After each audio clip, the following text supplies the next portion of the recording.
السلام علیکم ورحمۃ اللہ وبرکاتہ۔ اعوذ باللہ من الشیطان الرجیم، بسم اللہ الرحمن الرحیم۔ وجیء یومئذ بجہنم یومئذ یتذکر الانسان وانى له الذکریٰ یقول یا لیتنی قدمت لحیاتی فیومئذ لا یعذب عذابہ احد ولا يوثق وثاقه أحد۔ يا أيتها النفس المطمئنة ارجعي إلى ربك راضية مرضية فادخلي في عبادي وادخلي جنتي۔ صدق اللہ العلی العظیم۔ رب اشرح لي صدری ويسر لي أمري واحلل عقدة من لساني يفقهوا قولي رب زدنی علما۔ سورہ الفجر کی تفسیر کا سلسلہ الحمدللہ جاری ہے۔ اختتامی آیات نمبر 23 سے 30 تک کی تلاوت ابھی ہم نے سماعت فرمائی۔ اس کی ترجمانی یوں ہے: اور جہنم اس روز سامنے لے آئی جائے گی، اس دن انسان کو سمجھ آئے گی، اور اس وقت اس کے سمجھنے کا کیا حاصل۔ وہ کہے گا کہ کاش میں نے اپنی زندگی کے لیے کچھ پیشگی سامان کیا ہوتا۔ پھر اس دن اللہ جو عذاب دے گا ویسا عذاب دینے والا کوئی نہیں، اور اللہ جیسا باندھے گا ویسا باندھنے والا بھی کوئی نہیں۔ دوسری طرف ارشاد ہوگا: اے نفس مطمئنہ، چل اپنے رب کی طرف، اس حال میں کہ تو یعنی اپنے انجام نیک سے خوش، اور یعنی اپنے رب کے نزدیک پسندیدہ ہے۔ شامل ہو جا میرے نیک بندوں میں اور داخل ہو جا میری جنت میں۔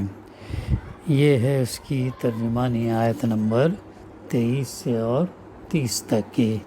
اب یہاں پر چونکہ گزشتہ سے ہماری سورت کی تفسیر کا سلسلہ الحمدللہ جاری ہے، اس میں جو باتیں ہمارے سامنے یاد دہانی کے طور پر ہم یادہ کرتے ہوئے آگے بڑھیں گے، یہ بھی ظاہر ہوتا ہے کہ یہ بھی ہے مکہ معظمہ میں اس وقت نازل ہوئی جب اسلام قبول کرنے والوں کے خلاف ظلم کی چکی چلنی شروع ہو چکی تھی۔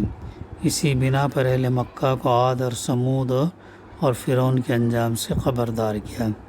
اس کا موضوع جو ہے آخرت کی جزا اور سزا کا دلائل دینا ہے، اور جس کا جو ہے اہل مکہ انکار کر رہے تھے۔ سب سے پہلے اس صورت میں فجر اور 10 راتوں اور جفت اور طاق اور رخصت ہوئی رات کی قسم کھا کر سامعین سے سوال کیا گیا کہ جس بات کا تم انکار کر رہے اس کے برحق ہونے کی شہادت دینے کے لیے کیا یہ چیزیں کافی نہیں ہیں؟ دوسری بات، انسانی تاریخ سے دلائل پیش کرتے ہوئے بطور مثال قوم عاد اور سمود اور فرعون کے انجام کو پیش کیا گیا۔ جب وہ حد سے گزر گئے اور زمین میں انہوں نے بہت فساد مچایا تو اللہ کے عذاب کا کوڑا ان پر برس گیا۔ اس کے بعد انسانی معاشرے کی عام اخلاقی حالت کا جائزہ لیا گیا، جس میں عرب جاہلیت کی حالت تو اس وقت سب کے سامنے عملاً نمایاں تھی، اور خصوصیت کے ساتھ اس کے 2 پہلوؤں پر تنقید کی گئی۔ پھر کلام کو وہ 2 پہلو کیا تھے؟ ایک تو لوگوں کا مادہ پرستانہ مٹیریلسٹک نقطہ نظر تھا ان کا، اور دوسرے لوگوں کا یہ طرز عمل کہ یتیم بچہ باپ کے مرتے ان کے ہاں قسم پرسی میں مبتلا ہو جاتا، اس کے ساتھ زیادتی کی جاتی، اس کا مال ہڑپ لیا جاتا، اسے تنگ کیا جاتا، کام زیادہ لگاتا۔ پھر کلام کو اس بات پر ختم کیا گیا کہ محاسبہ ہوگا اور ضرور ہوگا، اور وہ اس روز ہوگا جب اللہ تعالیٰ کی عدالت قائم ہوگی۔ تو یہ اس کا پس منظر ہے۔ پھر اس ضمن میں آیتوں کا ہم نے تفصیل سے مطالعہ کیا، اور آج کی آیت سے پہلے بھی جو بات اہم ہمارے سامنے آئی وہ یہ ہے کہ اب اللہ نے فرمایا میراث کا مال سمیٹ کر کھا جائے، تو ان لوگوں کا تذکرہ کیا کہ جو یتیم سے عزت کا سلوک نہیں کرتے، مسکین کو کھانا کھلانے پر ایک دوسرے کو نہیں اکساتے، اور میراث کا مال سمیٹ کر کھا جاتے ہیں، اور مال کی محبت میں بری طرح گرفتار ہیں۔ پھر فرمایا ہرگز نہیں، جب زمین پے در پے کوٹ کوٹ کر ریگزار بنا دی جائے گی۔ یہ بات سورہ زلزال کے اندر بھی فرمائی گئی۔ اللہ تعالیٰ اس میں فرمایا تھا کہ اذا زلزلت الارض زلزالہا، جب زمین جو ہے پے در پے اس کو شدت کے ساتھ جھٹکے دیے جائیں گے، ہلا ڈالا جائے گا۔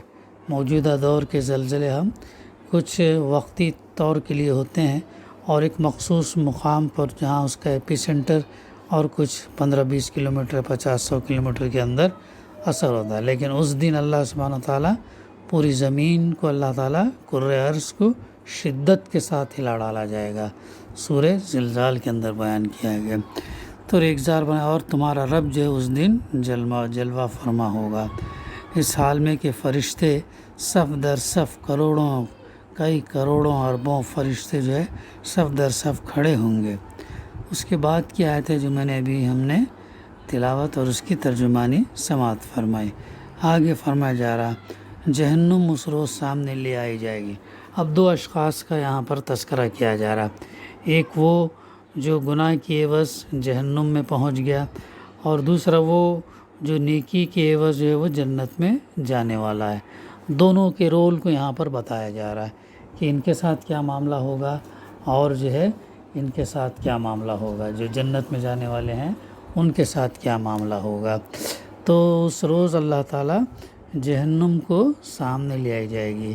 اب انسان کو سمجھ میں آئے گی اس وقت اس کے سمجھنے کا کیا حاصل، جب جہنم سامنے آ جائے گی تو اس دن انسان کو سمجھ میں آئے گا، لیکن وہ وقت ایسا نہیں ہوگا، اسے کچھ حاصل نہیں ہوگا۔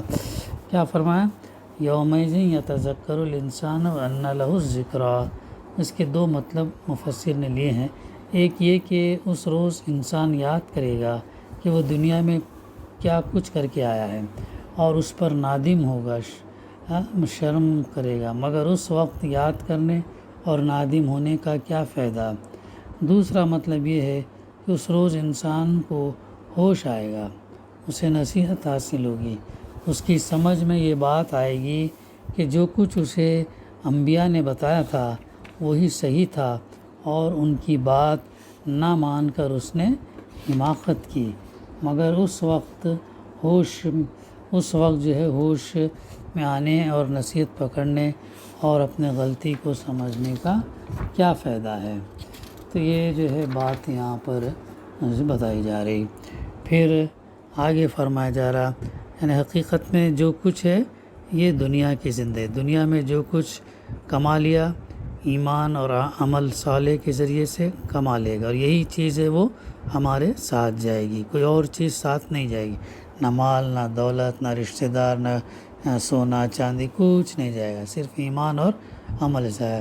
وہاں پر اس انسان کو معلوم ہوگا کہ کیا یہ ہے، تو وہ کہے گا آگے کہ کاش میں نے اپنی اس زندگی کے لیے کچھ پیشگی سامان کیا ہوتا، یعنی آخرت کی زندگی کے لیے وہ کچھ پیشگی سامان کچھ جمع کیا ہوتا، ایمان، عمل صالح، اور وہ بھی اللہ کے خلوص اس کے ساتھ جو ہے اسے جمع کرنا۔ یعنی آخرت کی سزا دراصل ان کی سزا کو ان سزاؤں پر قیاس نہ کرو جو دنیا کی حکومتیں مجرمین کو دیتی ہیں۔ اللہ کا عذاب ایسا شدید ہوگا کہ اس طرح کا عذاب نہ کبھی کسی نے دیا ہوگا اور نہ کوئی دے سکتا ہے۔ اس سے آگاہ کرنے کے بعد بھی جو لوگ اللہ کے عذاب کی پرواہ نہ کریں اور مجرم اور سرکش بنے رہیں، ان کو اس سے عذاب کا اندازہ اسی وقت ہوگا جب کہ وہ اس کا مزہ چکھیں گے۔ ظاہر ہے جب یہ بات یہاں پر نہیں مانیں گے تو پھر وہ عذاب جو ان کو پھر وہاں پر سمجھ میں آئے گا۔ عذاب کی یہ شدت جرم کی شدت کی وجہ سے ہوگی۔ جو لوگ اپنے خالق اور مالک اور فرمانروا کائنات کے خلاف سرکشانہ یعنی باغیانہ ریولٹ والا اندر رویہ اختیار کرتے ہیں، وہ زبردست ڈٹائی کا ثبوت دیتے ہیں، اس لیے وہ شدید ترین عذاب کے مستحق ہوں گے۔ تو پھر ان کو ایسا عذاب دے گا، ویسا عذاب دینے والا کوئی نہیں، شدید عذاب ان کو جو ہے مل جائے گا۔ غور کرنے کی بات بھی ہے کہ جہنم کی آگ دنیا کی آگ کے مقابلے میں 70 گنا تیز ہے، 70 گنا۔ ہاں، اس جہنم کی آگ کو جب ہم اس دنیا کی آگ کو جب ہم برداشت نہیں کر سکتے تو جہنم کی آگ کو کیسا ہی کریں گے؟ اور یہ اتنی سختی، اتنی شدت، اتنا عذاب سخت ایسا اس لیے کہ وہ جو ہے اللہ کی نافرمانی کرتے رہے، اللہ کے پیغمبر، نبی، انبیاء، رسول جو ہے ان کی بات کو نہیں مانی، اور جاننے کے بعد بھی جو انہوں نے اطاعت نہیں کی۔ تو یہ ہے، تو پھر کیا تھا، پھر اس دن اللہ جو عذاب دے گا ویسا عذاب دینے والا کوئی نہیں، اور اللہ جیسا باندھے گا ویسا باندھنے والا بھی جو ہے کوئی نہیں ہے۔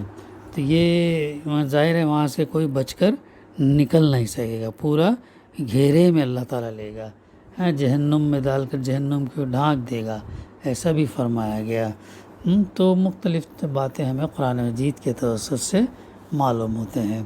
تو اور اللہ جیسا باندھے گا ویسا باندھنے والا کوئی نہیں۔ اس کے بعد فرمایا جا رہا یا ایتھا النفس المطمئنہ، دوسری طرف اب نیک بندے کا تذکرہ ہو رہا۔ اب اس سے پہلے گنہگار کا تذکرہ ہوا جسے جہنم میں جانا ہوگا، اور ویسے اس کو شدید عذاب ملے گا، اور یہ عذاب وقتی نہیں ہوگا بلکہ جیسا موت آ جائے گی دوبارہ پھر نئی کھال ڈال کر زندہ کر کے پھر دوبارہ عذاب دیں، تو یہ ہمیشہ کے لیے جو ہے چلتا رہے گا۔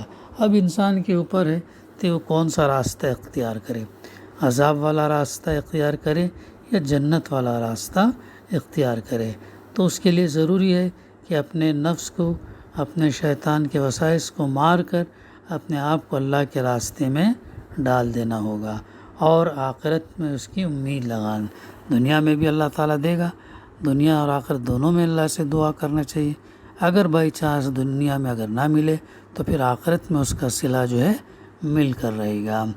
اب دوسرا شخص یہاں پر کون ہے؟ ادھر ہے نفس مطمئنہ، چل اپنے رب کی طرف، یعنی نفس مطمئنہ کی تفسیر سے یہ آتا ہے کہ یہ وہ انسان ہے جس نے کسی شک اور شبے کے بغیر پورے اطمینان اور ٹھنڈے دل کے ساتھ اللہ اور وحدہ لا شریک کو اپنا رب اور انبیاء کے لائے ہوئے دین حق کو اپنا دین قرار دیا، جو عقیدہ اور جو حکم بھی اللہ اور اس کے رسول صلی اللہ علیہ وسلم سے ملا اسے سراسر حق مانا، جس چیز سے بھی اللہ کے دین نے منع کیا اس سے بادل ناخواستہ نہیں، بلکہ اس یقین کے ساتھ رک گیا کہ فی الواقع وہ بری چیز ہے جس قربانی کی بھی حق پرستی کی راہ میں ضرورت پیش آئی، بے دریغ اسے پیش کر دیا۔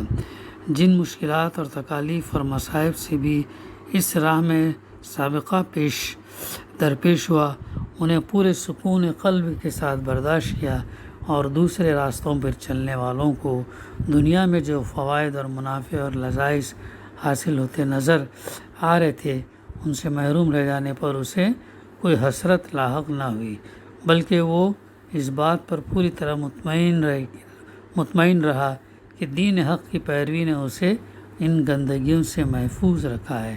اسی کیفیت کو دوسری جگہ قرآن میں شرح صدر سے تعبیر کیا گیا ہے، سورہ نام آیت نمبر 125۔ تو یہ جو ہے اس انعام یافتہ انسان کے لیے ہے جو دنیا میں اپنے نفس کی یا اپنے خواہش کی یا شیطان کے مطابق اپنی زندگی نہیں گزارا بلکہ اللہ اور اس کے رسول کی تعلیمات پر عمل پیرا، تو اسے کہا جائے گا کہ اے نفس مطمئنہ چل، یعنی کہاں چل؟ اپنے رب کی طرف۔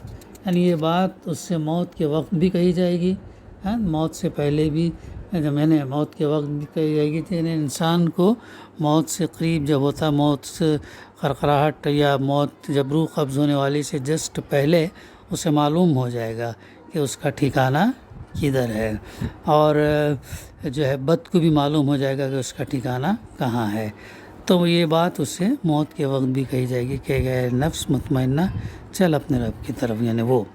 تو قیامت کے روز جب وہ دوبارہ اٹھ کر میدان حشر کی طرف چلے گا اس وقت بھی یہی بات اس سے کہی جائے گی، اور جب اللہ کی عدالت میں پیشی کا موقع آئے گا اس وقت بھی کہی جائے گی کہ ہر مرحلے پر اسے اطمینان دلا جائے گا کہ وہ اللہ کی رحمت کی طرف جا رہا ہے، لہٰذا اسے مایوس نہیں ہونا بلکہ خوش ہونا اور اللہ سے اچھے توقعات رکھنا، اچھا گمان رکھنا۔ جیسا گمان رکھیں گے ویسا ہم اللہ سبحانہ تعالیٰ کو پائیں گے۔ تو نفس مطمئنہ سے مراد یہ ہے کہ چل اپنے رب کی طرف اس حال میں کہ تو یعنی اپنے انجام نیک سے خوش اور اپنے رب کے نزدیک پسندیدہ شامل ہو جا میرے نیک بندوں میں اور داخل ہو جا میری جنت میں، شامل ہو جا میرے نیک بندوں میں اور داخل ہو جا میری جنت میں۔